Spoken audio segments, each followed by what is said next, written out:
cette merveilleuse qui aujourd'hui euh, a tout changé dans ma vie, d'accord?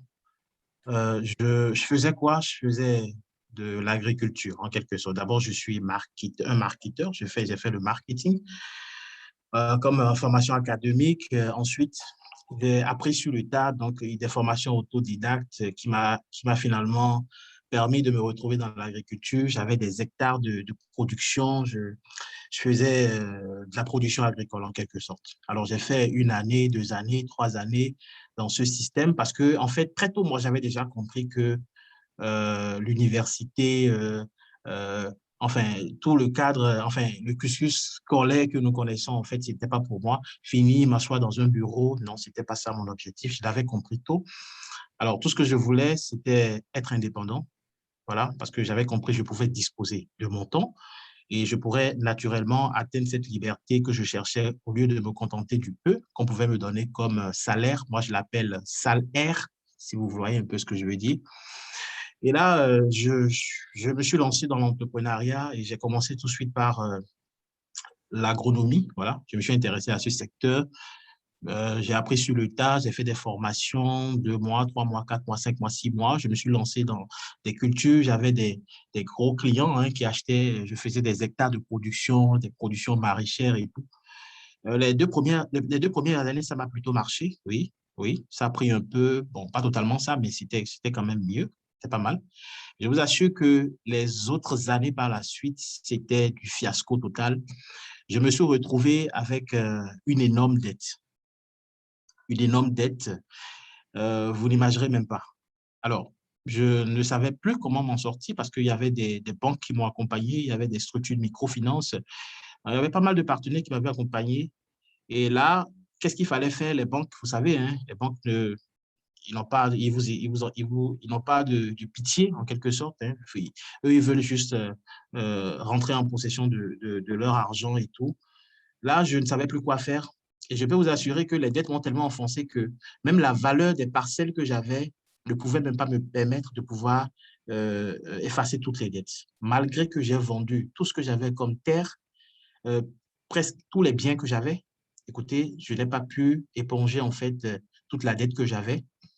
Après, d'abord, je n'avais plus de terre pour continuer donc dans ce même domaine, mais malgré que j'ai quand même remboursé une partie, écoutez, j'avais encore des dettes de près de 7 millions de francs CFA.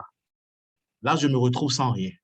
Il me restait en fait qu'une seule parcelle qui ne valait pratiquement rien. Hein. Cette parcelle, à nu, en fait, ça ne vaut même pas 200 ou 300 parce que c'était dans des zones rurales, en fait, que j'avais acquis. Donc, c'était où je faisais mes productions. Vous voyez, quand on parle de production agricole, vous voyez un peu. Hein. Alors là, je ne savais plus ce que j'allais faire. Je me demandais, j'ai travaillé avec un monsieur juste après, parce que là, ce que je me suis refusé, c'est-à-dire aller travailler pour quelqu'un, je me suis forcé donc de le faire parce que je n'avais pas d'autre choix. Mais je n'ai fait que 3 mois avec ce monsieur. C'est un monsieur qui faisait des formations sur le métier des consultants, c'est-à-dire il formait des consultants. J'ai travaillé avec lui pendant un bon moment. On a fait des tournées. J'ai appris de lui en fait en matière de formation. 3 mois après, je l'ai quitté parce que j'avais compris que ce n'était pas mon truc. Attendre un salaire pour quelqu'un qui avait un niveau de vie donné. Vous imaginez, j'avais mon véhicule, j'avais des terres, tout allait un peu bien, mais du jour au lendemain, tout a basculé. Et du coup, je me retrouve sans rien. Je n'ai plus de véhicule, je n'ai plus de terre. En fait, je n'ai plus de bien du tout. Vous voyez? Alors, je n'avais même plus de moto pendant ce temps. La seule parcelle qui me restait, qui ne valait pratiquement rien, c'était mon dernier bien. Je l'ai vendu dans des circonstances un peu déplorables parce que j'ai ma mère qui, entre-temps, est tombée malade. Elle a fait un AVC, voilà, dans la période. Et je ne savais plus quoi faire. Il y avait des dépenses de gauche à droite. Ben, c'était bien compliqué. Donc, ma seule parcelle qui me restait, j'ai dû la vendre. Quand je l'ai vendue, qu'est-ce que ça m'a permis de faire? D'acheter une petite moto. C'est tout ce que j'ai pu faire comme investissement dans ce dernier bien que j'avais. Et donc, vous comprenez par là que c'était ma moto qui est devenue donc mon dernier bien, en quelque sorte. Voilà, je n'avais qu'une seule moto comme dernier bien. Je n'avais plus rien, je n'avais plus d'activité, rien du tout. Dans le temps, je me suis lancé dans une activité avec un ami. On faisait des formations parce que, comme je vous l'avais dit, je me suis fait former avec un monsieur quand même qui m'a permis d'avoir quelques notions sur comment faire des conférences, comment animer des formations et tout le reste. Et j'ai fait des formations avec mon ami. Là, c'était notre propre projet à nous, hein. On formait sur l'entrepreneuriat des jeunes grâce à mon ONG, parce que j'avais une ONG que j'avais créée depuis. Donc, j'ai repris mon ONG, j'ai commencé par faire des formations pour des jeunes. On faisait des tournées un peu comme mon coach, en fait, en quelque sorte, l'a appris pendant quelques mois. Et là encore, en fait, je n'avais juste que de quoi survivre. En fait, même survivre, en fait, c'est même déjà trop, hein. J'avais juste le minimum pour ne pas pour sentir quand même que j'existe dans ce monde, en quelque sorte. Vous voyez? Alors, un jour, j'en avais marre. Je me suis dit, si je devrais vraiment m'en sortir, ce n'est pas dans ces circonstances, ce n'est pas dans ce même, comment je dirais, ce cadre de vie ou ce mode de vie que je mène qui pourrait réellement me permettre, en fait, de pouvoir atteindre cette liberté financière que je souhaite. Alors, qu'est-ce que j'ai fait? Je remercie encore Dieu ce jour où je suis allé taper sur Internet comment me faire de l'argent sur Internet. C'est la question que j'ai posée à Internet, à Google précisément. Alors, Google m'a amené sur plein de choses. On m'a parlé de crypto-monnaies, on m'a parlé de miner des crypto-monnaies, miner le Bitcoin, miner ci, miner ça. Et ben, écoutez, je me suis lancé, hein, je voulais tout essayer parce que franchement, j'avais la soif en fait de réussite, j'avais la soif de quitter en fait le cadre de vie ou la qualité de vie en fait que je menais parce que ça ne me convenait pas du tout. Et je n'ai pas abandonné. J'ai poursuivi, j'ai eu des contacts, des gens qui me parlaient, avec qui on travaillait, voilà, on minait en fait sur une plateforme qui n'existait même pas. En fait, on fatiguait notre téléphone pour rien parce qu'au bout du fil, on ne nous a jamais payé. Donc, c'était de l'expérience qui n'a abouti à rien du tout.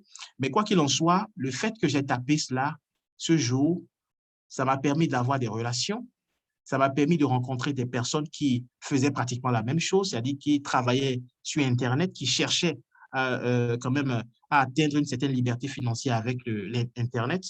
J'ai fortuitement pris contact avec une dame. On était très actifs, elle et moi, donc sur le réseau et tout, dans les forums, les différents forums dans lesquels on nous a ajoutés. On passait en fait on se passait quand même des expériences, on discutait en tout cas sur pas mal d'opportunités. Un jour, elle me dit, écoute, j'ai quelque chose à te présenter. Je connais un peu ta situation parce qu'on a échangé quand même sur pas mal de choses. Viens me voir. Je ne l'avais jamais vu hein, parce que c'était derrière les réseaux sociaux qu'on avait l'habitude d'échanger par rapport à toutes les opportunités, les choses, les systèmes qui nous avaient arnaqués. Écoutez, elle m'a appelé, j'ai été, parce que moi, je voulais goûter à tout. Hein, je cherchais de ce qui pouvait me permettre en fait de sortir en fait de cette situation. Qu'est-ce qui s'est passé? Je suis allé la voir. Et lorsque j'ai été la voir, elle m'a d'abord parlé. Elle ne m'a pas parlé tout de suite de crowdfunding, même si c'est elle qui m'a parlé de crowdfunding par la suite. Elle m'a parlé d'un autre système qu'on appelait Will Investment. Will Investment, en fait, c'est une plateforme d'investissement, d'accord? Dans le temps, je ne connaissais pas crowdfunding. Et elle non plus, elle ne connaissait pas encore crowdfunding.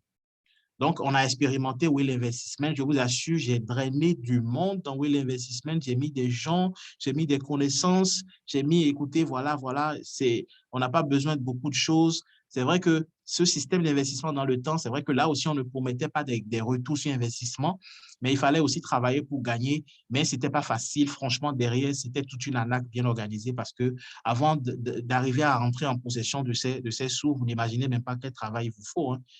Vous voyez, et j'ai fait, je l'ai fait, je l'ai fait. Et laissez-moi vous dire, avant en fait d'investir dans ce système, si vous vous rappelez bien, je vous ai dit que mon dernier bien, c'était ma moto. Parce que le dernier bien que j'avais, c'est ça, c'est la petite parcelle que j'avais, que j'ai vendue pour acheter ne serait-ce qu'une seule moto. Et c'est cette moto que j'ai mis en gage pour pouvoir prêter un montant de 150 000 francs CFA, pour pouvoir investir dans ce système qui n'a abouti à rien du tout. Vous imaginez derrière, en fait, c'est qu'il fallait, déjà, il fallait que je rentre en possession de mon argent pour pouvoir récupérer mon seul bien qui était ma moto dans le temps. Je n'avais plus parce que le système, ça n'a pas vraiment abouti. Il fallait récupérer à contre-goutte. Et comment est-ce que j'allais pouvoir récupérer cette moto? Comment est-ce que j'allais pouvoir me nourrir ici, ici, ici et ça? C'était vraiment compliqué, je vous dis, énormément. Alors, finalement, je ne savais plus quoi faire. D'abord, je n'avais aucune crédibilité devant certaines personnes pour aller faire des prêts, rien de tout ça. Et là, qu'est-ce qui s'est passé? La même dame commence par me rappeler. Elle me dit, écoute, j'ai quelque chose à te présenter. Viens, cette fois-ci, tu ne seras pas déçu. Je peux vous assurer que je ne l'ai même pas écouté. Elle est restée derrière moi pendant près de 2 mois. Elle me dit la même chose. viens, je vais te présenter un business. L'effort que tu as fourni dans le système, tu n'as même pas besoin de mettre la moitié de cet effort, en fait, pour atteindre des résultats. Mais bon, j'avais déjà été blessé, ça, vous pouvez me comprendre. Donc, je ne voulais pas l'écouter. Jusqu'au jour où Crowd One a lancé une promotion.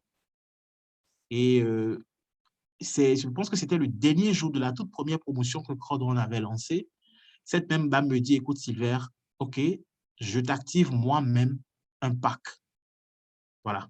Je t'active un pack. Je veux que tu prêtes attention à ce business. Tu seras étonné des résultats que tu peux avoir si tu fournis pratiquement les mêmes efforts que tu as fournis dans l'autre système, puisque ce n'était plus mon argent.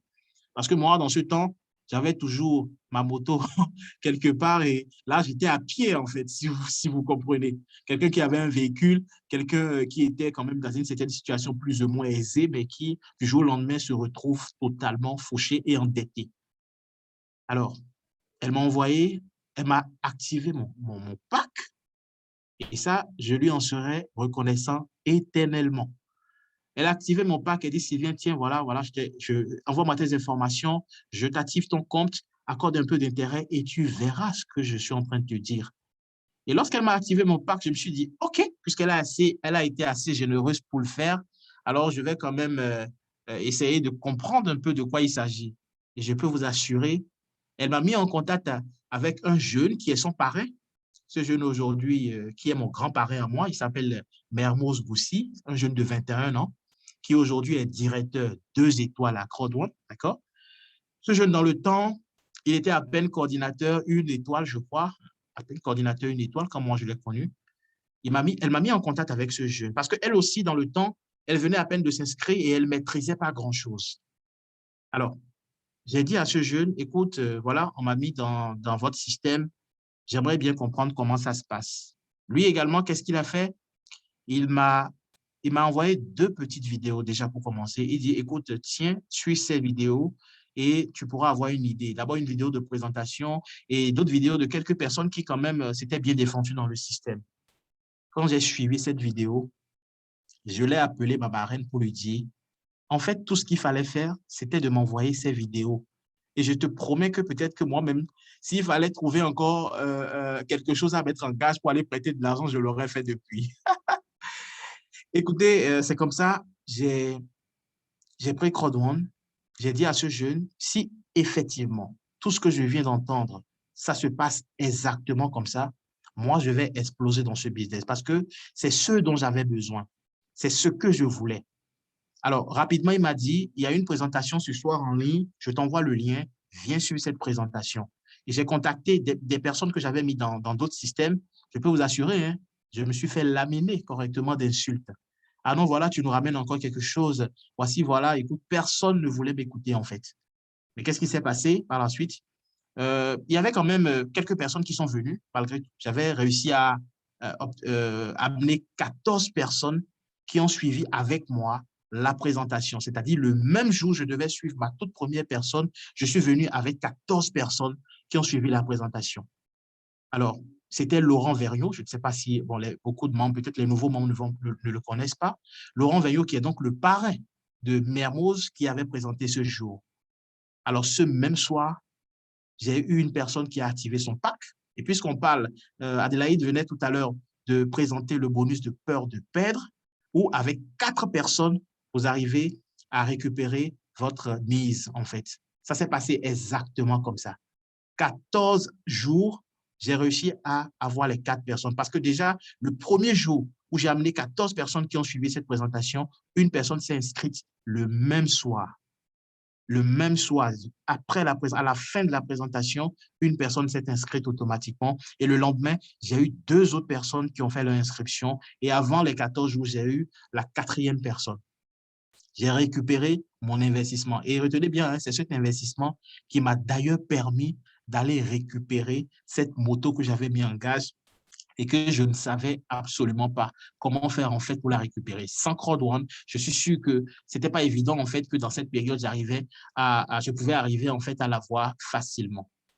Alors, juste après, qu'est-ce que j'ai fait? Je me suis dit, j'irai à fond dans ce business. Et je remerciais Dieu hein, parce que Dieu m'avait permis avant Crowd One d'avoir en fait une petite base sur tout ce qui est animer une conférence, faire des formations. Ce que j'avais appris en fait en quelques mois auprès de mon coach dont je vous avais parlé tout à l'heure, j'ai dit à Mermoz, écoute Mermoz, viens, nous allons commencer par faire des présentations. Alors, je peux vous assurer que juste après le bonus de peur de perdre, les 20 autres personnes que j'ai reçues dans mon équipe, en fait, moi, je ne les connaissais même de nulle part. Parce que l'ancien système dans lequel j'étais, où j'ai dû drainer mes connaissances, je ne savais vraiment plus vers qui tourner. J'ai mis des stratégies en place, j'ai mis des affiches, j'ai fait tout le nécessaire que je postais simplement sur WhatsApp, sur Facebook, un peu partout, sur les réseaux sociaux. Les gens venaient naturellement et je leur présentais la compagnie. Lorsque j'ai organisé ma première conférence, je n'avais eu qu'une seule personne. Vous imaginez? Une seule personne. Et comment je faisais mes présentations dans le temps, c'était des vidéos que je passais et après je commentais. C'est comme ça que j'avais commencé moi mes présentations au départ. Aujourd'hui, je comprends la compagnie. Aujourd'hui, je présente moi-même, oui, mais au début, je n'avais aucune notion. J'avais des vidéos que je passais tout simplement. Et après, je commentais. La première personne qui est venue, la seule première personne qui est venue, là, ce n'était même plus une conférence, c'était, comment je dirais, euh, euh, une discussion que j'avais eue avec la personne en quelque sorte. Et là, on a échangé, la personne s'est inscrite. Et en venant, il est venu avec 6 autres personnes à la deuxième conférence que j'ai organisée. Moi-même, j'avais 8 personnes à la deuxième conférence. J'ai eu 3 personnes en direct. Et lui, il a eu 4 personnes automatiquement pour avoir son bonus de peur de perdre. Mon équipe a commencé par s'agrandir automatiquement. Ça m'encourageait.